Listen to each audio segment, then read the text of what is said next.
Yahweh batela nikombo. Yahweh benisa nikombo. Yahweh batela nikombo.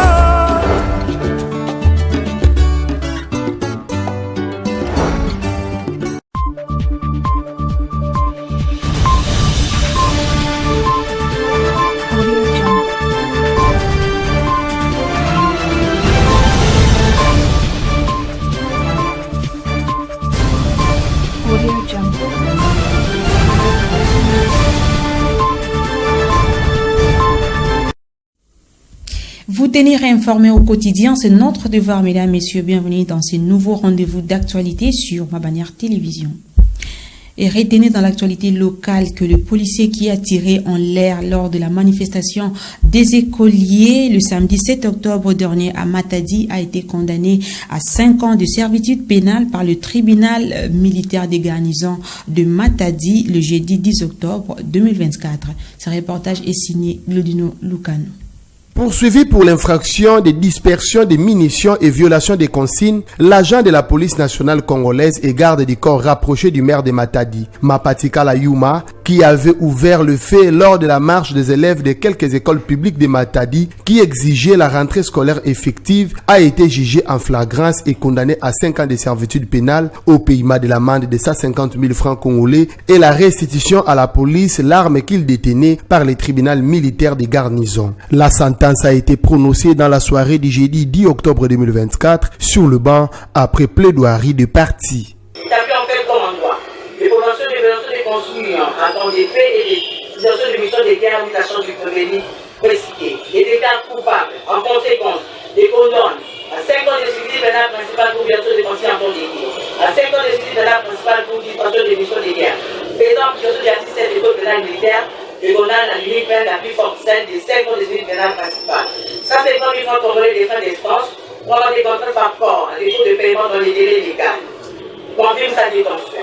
Ordonne la mission de l'arme Galilée numéro 71-58 à la police nationale congolaise. Signalons que plusieurs enseignants ont défilé à la barre le mercredi 9 pour éclairer les tribunaux sur cette affaire. Parmi eux figure le maire de Matadi, Dominique Nkodiambete.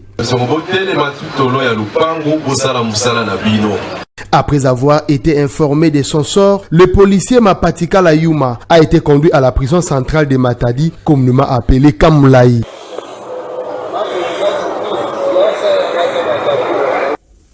Parlons autre chose dans ce journal. Le vice-premier ministre et ministre des Transports, voies des communications et désenclavement, Jean-Pierre Bemba, avait reçu dans son cabinet de travail à Kinshasa le représentant des différentes corporations de déclarants et douanes de la province du Congo central le jeudi 10 octobre 2024. Sachez donc que cette entrevue a eu lieu pour projeter la réunion prévue le lundi 14 octobre 2024. Les amples détails dans cet élément de Reg Elingisa.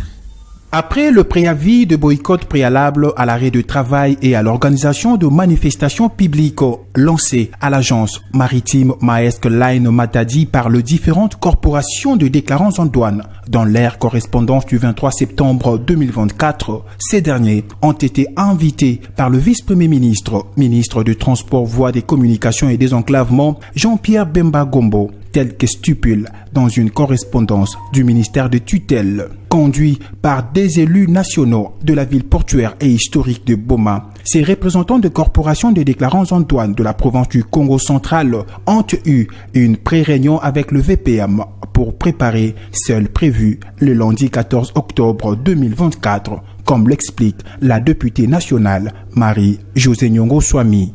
En fait, le torchon brûle, il y a d'ailleurs grève.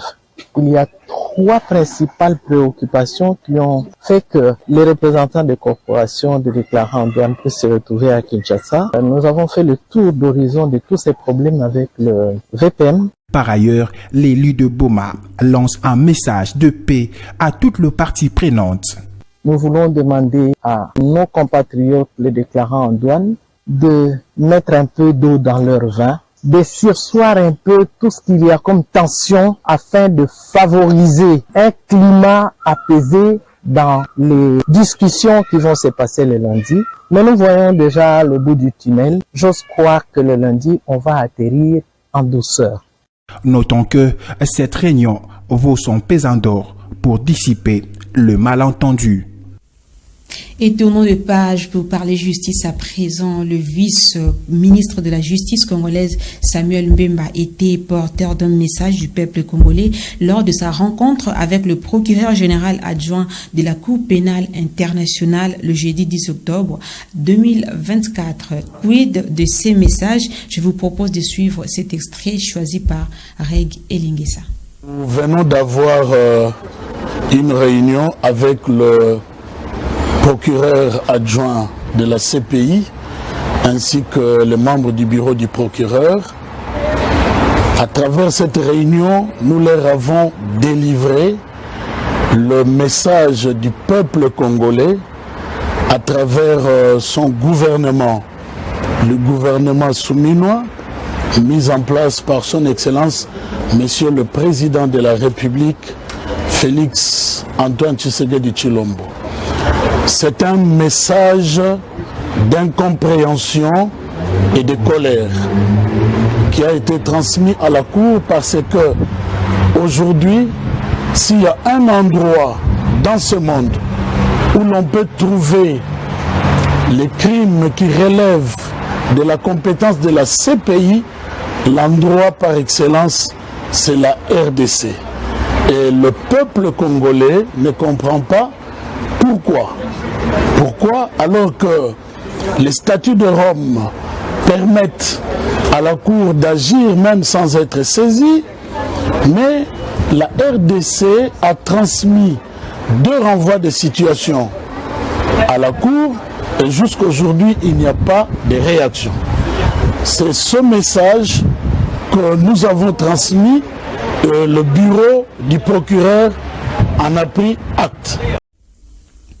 Et la journée internationale de la jeune fille qui a pour but la lutte contre la discrimination faite à la fille, tant sur le plan éducationnel, professionnel que familial, est célébrée le 11 octobre de chaque année depuis 2012. Pour cette année 2024, cette journée est célébrée sous le thème « La vision des filles pour l'avenir ». Images et commentaires. La journée internationale de la jeune fille, initiée par l'Organisation des Nations Unies depuis 2012, vise à reconnaître le droit de la fille ainsi que les obstacles particuliers auxquels elle fait face à travers le monde. Selon des études, le droit des filles à la santé, à l'éducation, à l'alimentation, à l'accès à l'eau, à l'épanouissement et à la protection sont plus menacés par la discrimination, les violences basées sur le genre ainsi que les conflits. Et une grande partie de ces discriminations proviennent d'une perspective sexiste qui considère le sexe féminin comme inférieur. Cette situation constitue une barrière pour la jeune fille dans la pleine jouissance de ses droits.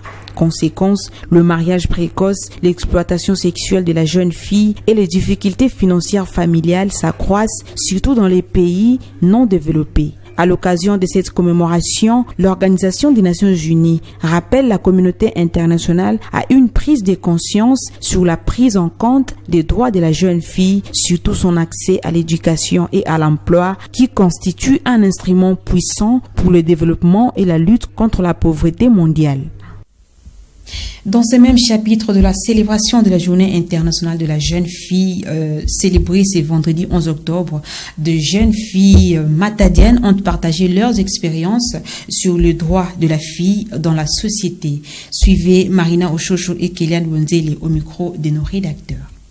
En dépit du fait que la journée internationale de la jeune fille a été instituée pour reconnaître le droit de la jeune fille, particulièrement pour lutter contre le défi auquel nous, les jeunes filles, en fait face, il y a quand même encore des problèmes qui restent à résoudre en ce qui concerne la promotion de nos droits.